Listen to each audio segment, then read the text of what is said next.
Aha! Iba na si Eva. Eve is now different. Episode 3.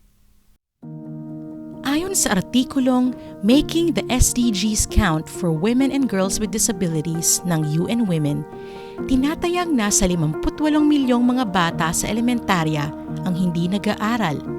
1/3 dito ay may mga kapansanan. At higit na mas maliit ang posibilidad ng mga batang babaeng mag-aral kaysa sa mga lalaki. Kinahaharap din ng mga kababaihang may kapansanan ang iba't ibang balakid na pangkapaligiran, pangkaugalian at iba pang mga hadlang sa politikal na partisipasyon.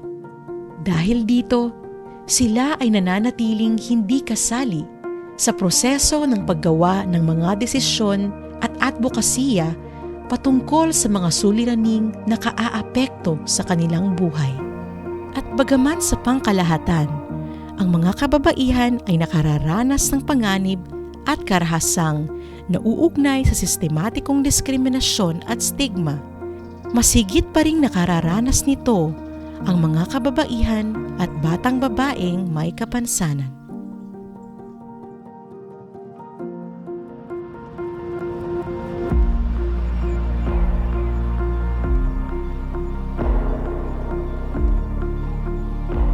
Dito sa bayan ng Lawang, merong women and girls with disabilities na nakararanas ng diskriminasyon at bullying.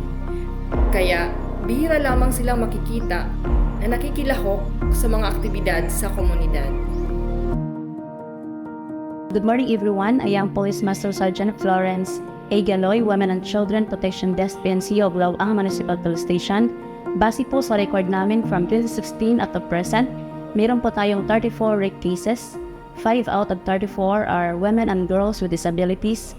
And yung edad po nila ay from 14, 15, 16, 27, and 38. 5 po sa case namin ay ongoing pa po at active. Yung 3 po, dismiss na po siya dahil yung 2 hindi na po interesado sa pag-push or pag-attend ng hearing. Yung isa naman po, yung witness niya ay nag-deny or nag-refuse na po to appear in court. Yung isa naman po, naka-archive pa, ibig sabihin po yung suspect may warrant na pero hindi po siya nadakip kasi yung lahat ng properties po nila ay binenta na tapos nag-change na ng residence.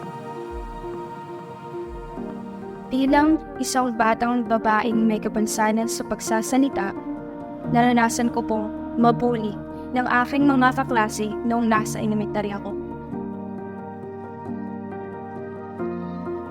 Sa mga ganitong sitwasyong kinakaharap nila, papaano aalingaw-ngaw ang boses ng mga kababaihan at batang babaeng may kapansanan? Masabi ng katahimikan, pag-usapan at alamin ang ating mga karapatan.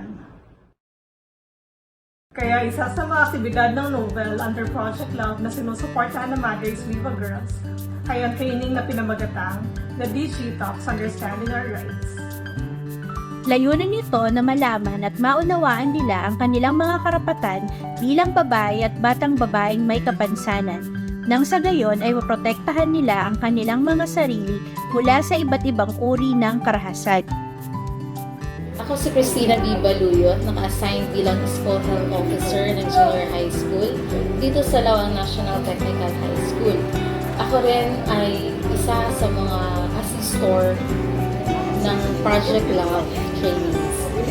Isa sa mga nakitaan namin na participant ng The DJ Talks Understanding Our Rights dito sa LMDHS na may malaking pagbabago. After the training ay si Maria Aliani C. Infante. Sa katunayan, kasali siya ngayon sa volleyball team ng paaralan. Isang patunay na mayroon na siyang kumpiyansa sa kanyang sarili at nagpapakita na kaya niyang makipagsabayan sa ibang batang walang kapansanan. Ako si Christine Cui. Ako ang class advisor ni Maria Aliani Infante, grade 7, Daguhoy. Pagkatapos ng seminar, malaki ang improvement ni Maria Aliani sa kanyang pakikisama at pakikipagkaibigan sa mga kaklase niya. Kung dati ay mahiyain at ayaw makipag-usap, ngayon naman ay sinusubukan niyang makipag-communicate sa kanyang mga kaklase. Medyo nakakapag-express na rin si Maria Aliani sa kanyang mga naiisip tungkol sa aming mga subject matters. So nakikipag-usap na rin siya sa kanyang mga teachers. Magaling si Maria Aliani sa sports, lalong-lalo na yung volleyball. Noong last month ay sila ang nag-represent ng district namin sa unit meet at nanalo sila.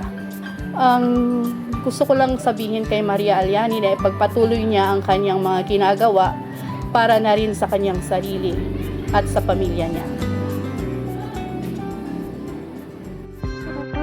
Ako po si Maria Aliani C. Infante, 13 years old, nakatira sa Barangay Tumaginting, Lawang, Northern Samar. Ako ay nasa grade 7 sa Lawang National Technical High School. Gusto ko pong makapagtapos ng pag-aaral, maging bombero at makatulong sa pamilya. Ako po ay batang babaeng may kapansanan sa pagsasalita. Sabi po sa akin ni Mama, pinanganak daw ako na mayroong kapansanan. Masaya po ako nang nalaman kong iniimbitahan ulit ako ng Project Love sa kanilang The Digitalks, Understanding Our Rights Training. Sabi ko sa aking sarili na sa wakas, makakasama ko na ulit ang aking mga bagong kaibigan, pati na rin sina Ate Tin, Ate Sheila, Ate Gina Rose at Ate Minnie. Tsaka ma-enjoy ko na ulit ang masasarap na pagkain sa venue. Habang nasa training naman, masaya po. Nagagawa namin ng mga activity, lalo na sa paggawa ng mapa ng Lawang, self-care, pagsulat, at pagtikit ng mga mensahe sa board. Ngayon po ay hindi na ako sobrang mahiyain sa ibang tao at sa mga classmate ko. Sa katunayan, kalaro po ako ng volleyball kasama ang aking mga kaibigan. Sa pangangalaga po sa sarili, lagi po akong naglilinis ng aking katawan. Naisip ko po na bilang isang batang may kapansanan sa pagsasalita, mayroon pa rin pala akong mga karapatan. At karapatan ko ring irespeto ng aking kapwa. Huwag tayong mahiya sa kanila dahil tayo rin ay may karapatang mabuhay at mag-enjoy sa mundo. Kaya malaking tulong po talaga sa akin ang training. Salamat po sa inyo. Ako po si Maro Infante, ang ina po ni Maria Aliani Infante. Nung sanggol po siya, dinala ko po siya sa center para pabakunahan po. Nung umiyak po siya, napansin ng nurse na wala po siyang lila. Kaya po hanggang lumalaki po siya, hindi malinaw po ang kanyang pagsasalita. Yun pala meron siyang kapansanan po sa pagsasalita. Nung nagsimula na po siya mag-aral, daycare po siya hanggang high school po, sinamahan ko siya sa paralan para po sabihan ang teacher po na mga classmate po niya, pinubuli siya o tinutukso po na meron siyang kapansanan. Kaya po, inaano po ng teacher niya, mga classmate, sinasawa, pinagsasabihan po sila. Hindi po siya kumikibo pag hindi niya kilala ang tao, hindi siya nagsasalita.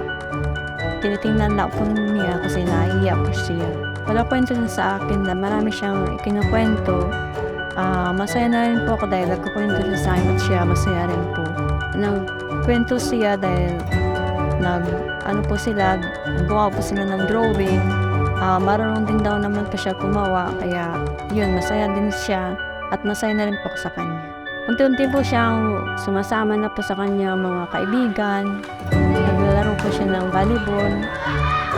Masaya na rin po sa kanya pagkasalamuha po sa ng tao. Para po unti-unting na po siya na makikibol na po siya sa mga tao.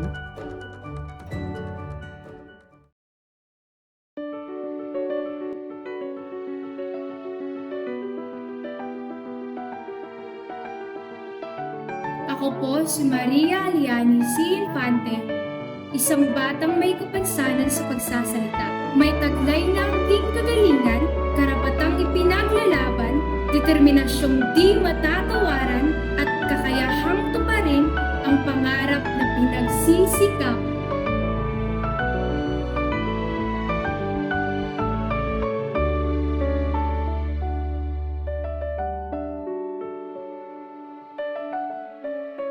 Sabay-sabay natin silang samahan sa paghubog ng kanilang imbusibong kinabukasan dito sa Lawang, Northern Samar, Philippines.